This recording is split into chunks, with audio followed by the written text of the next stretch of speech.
जय गुरु जी संगत जी, जय गुरु जी, जय गुरु जी। शुक्राना गुरु जी महाराज का, अनंतम अनंतम शुक्राना। संगत जी, गुरु जी की प्यारी संगत जी, आज गुरु जी का एक और पुराने संगत जी का बहुत प्यारा सा सत्संग लेकर आप सभी के बीच आ गया हूँ। संगत जी, गुरु जी का यह सत्संग बहुत ही प्यारा है। सत्संग को शुरू करने से पहले बस एक ही बात कहना चाहूँगा कि इस चैनल को ज़रूर सब्सक्राइब करें अगर आपको डेली गुरु जी के प्यारे प्यारे सत्संग ऐसे ही सुनने हैं तो। और अगर अपने सत्संग आप सब शेयर करना चाहते हैं तो दिए गए व्हाट्सएप नंबर पर अपना सत्संग रिकॉर्ड कर कर ज़रूर भेजें। तो चलिए संगत जी, अब चलते हैं गुरु जी की सत्संग की तरफ। जय गुरु जी। ओम नमः शिवाय। शिवजी सदा सहाय। ओम नमः शिवाय। गुरुजी सदा सहाय। जय गुरुजी। गुरुजी की सारी संगत जी को जय गुरुजी। संगत जी, आज हम 2 संगत सत्संग और शेयर करने जा रहे हैं जो गुरुजी की ही पुरानी संगत जी के हैं। पहला सत्संग कुछ इस प्रकार है। एक परिवार पिछले 45 वर्षों से राधा स्वामी जी को मानता आ रहा था। उनमें से ही एक अशोक ग्रोवर जी अंकल जी थे जो गुरुजी के भक्त थे। उन्हें जब अपने संबंधी का फ़ोन आया कि उनके पिता मृत्युशैया पर हैं तो वह तुरंत घर गए। उनके पिता को लगातार हिचकियां आ रही थी और डॉक्टरों ने भी कुछ कर पाने में अपनी असमर्थता प्रकट कर दी थी। अशोक जी गुरुजी को पूरे रास्ते याद करते हुए अपने पिता को दिल्ली के अपोलो हॉस्पिटल में ले गए और वहां उनका आईसीयू में दाखिला करा दिया गया। उनके पिता की शुगर 700 पहुंच गई थी और किडनी ने काम करना बंद कर दिया था। उनकी हिचकियां तथा वे खुद भी कम होते जा रहे थे। डॉक्टरों ने उम्मीद छोड़कर उन्हें घर ले जाने का सुझाव दिया। उसी समय अशोक जी को गुरुजी द्वारा आभास हुआ कि उनके पिता अब स्वस्थ हैं और चिंता करने की कोई ज़रूरत नहीं है।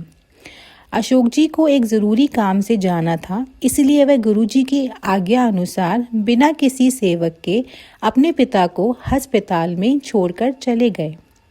अगले 2 दिन अशोक जी बहुत व्यस्त रहे और उन्हें अस्पताल में बात करने की भी फुर्सत नहीं मिली।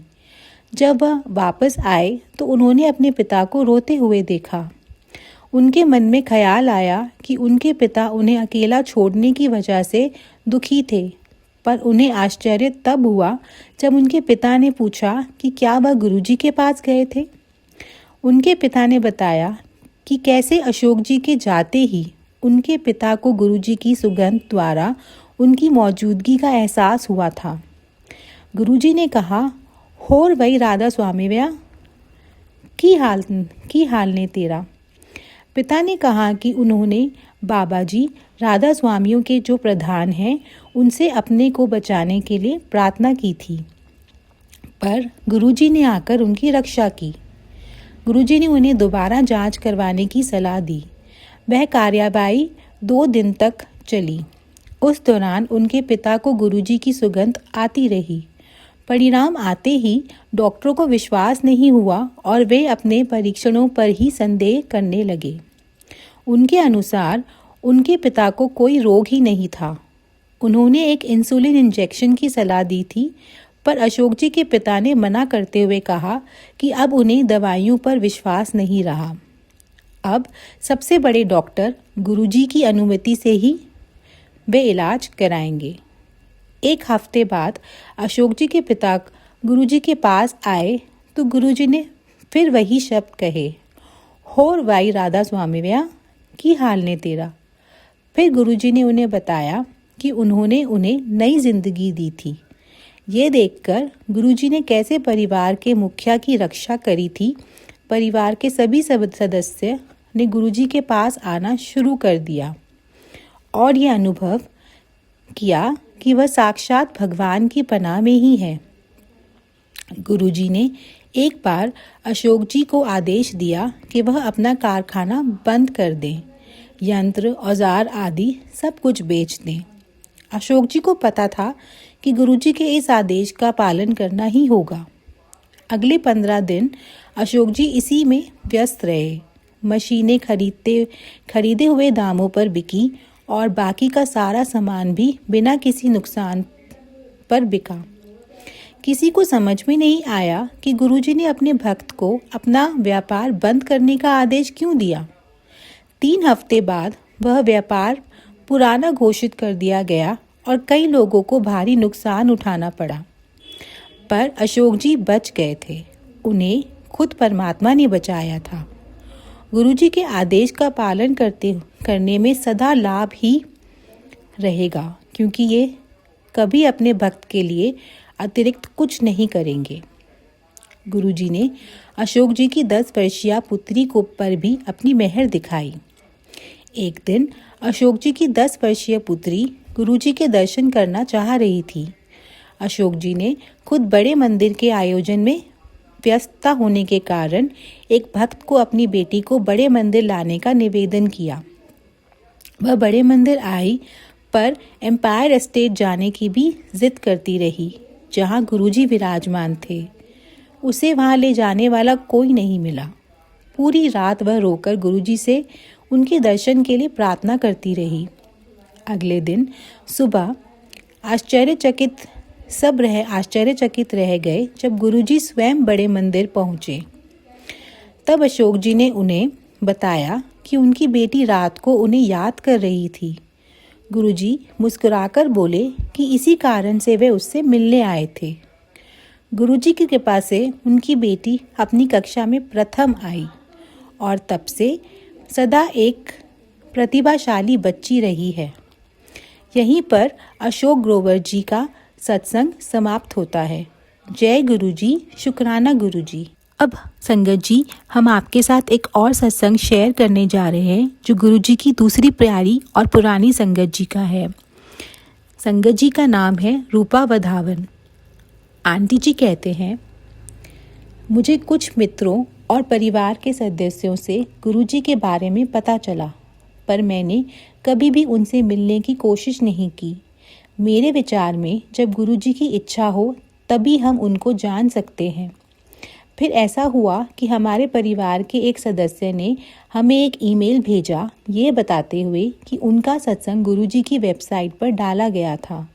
मैंने उनका सत्संग पढ़ा तो मैं विस्मित होकर आगे और पढ़ने लगी। मेरे अंदर गुरुजी के लिए श्रद्धा जगी और मैं जानने लगी कि उनके पास दिव्य शक्ति है, किंतु उनमें मेरी सच्ची श्रद्धा कुछ महीनों बाद विकसित हुई। मैं अपनी 16 माह की बेटी के साथ अमेरिका से भारत जा रही थी।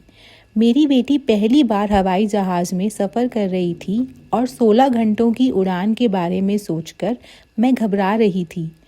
उनके लिए हवाई जहाज़ पर सीट नहीं थी, जिसका मतलब यह था कि 16 घंटे की फ्लाइट में उसे मेरी गोदी में बैठना था। मैं शौचालय कैसे जाऊंगी ये सोचकर मैं बहुत घबरा रही थी। क्या होगा अगर वह सारा समय रोती रही? मैं इतना छोटा बच्चा और सामान कैसे संभालूंगी?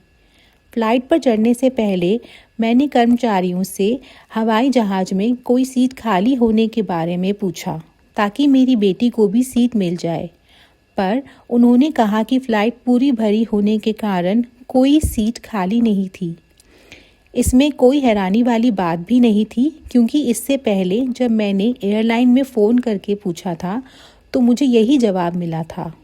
मैं हवाई जहाज़ में चढ़ी और गलियारे के साथ वाली सीट पर 2 और महिलाओं के साथ बैठ गई। मैं अपने पति को फ़ोन करके बता ही रही थी कि हम बैठ गए हैं और फ़्लाइट बस उड़ने वाली है कि अचानक मेरे साथ बैठी हुई लड़की उठी और आगे वाली सीट पर जाकर बैठ गई।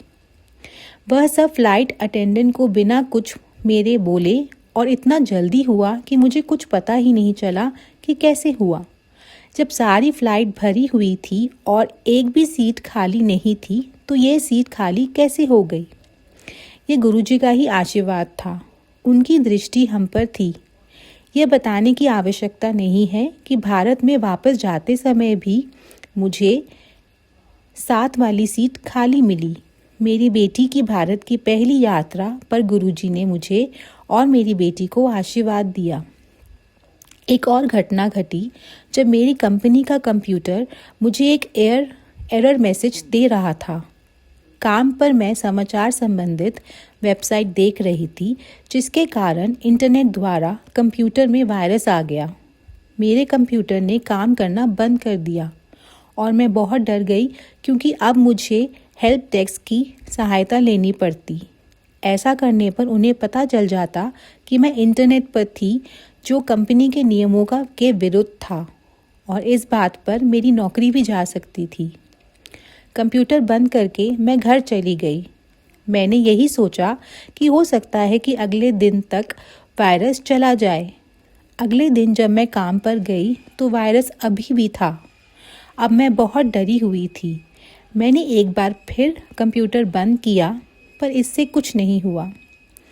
फिर मैंने बहुत ज़ोर लगाते हुए गुरुजी से प्रार्थना की और अपने पर्स में से गुरुजी के चरण कमलों की तस्वीर वाला बुक मार्क निकाला और उसे अपने कंप्यूटर पर रख दिया। एक अंतिम कोशिश करते हुए मैंने अपने कंप्यूटर बंद किया और दोबारा चलाया, और जादू की तरह वह बिल्कुल ठीक चल रहा था। एक बार फिर गुरुजी की कृपा और उनका आशीर्वाद मुझे मिला था। मैं पूरे मन से गुरुजी के आशीर्वाद के लिए, और जब भी मुझे उनकी आवश्यकता पड़ी है, मेरे साथ होने के लिए उनका धन्यवाद करती हूँ, शुक्राना करती हूँ। शुक्राना गुरुजी। यहीं पर रूपिका वधावन आंटी जी का सत्संग समाप्त होता है। जय गुरुजी, शुक्राना गुरुजी। तो संगत जी, आप सभी को यह सत्संग कैसा लगा कमेंट में ज़रूर बताएं, और साथ ही कमेंट में जय गुरु जी लिखना बिल्कुल ना भूलें। और संगत जी, अब करते हैं इस सत्संग को यहीं विराम। मिलते हैं किसी नेक्स्ट सत्संग में। तब तक के लिए जय गुरु जी, शुक्राना गुरु जी। बाय बाय संगत जी।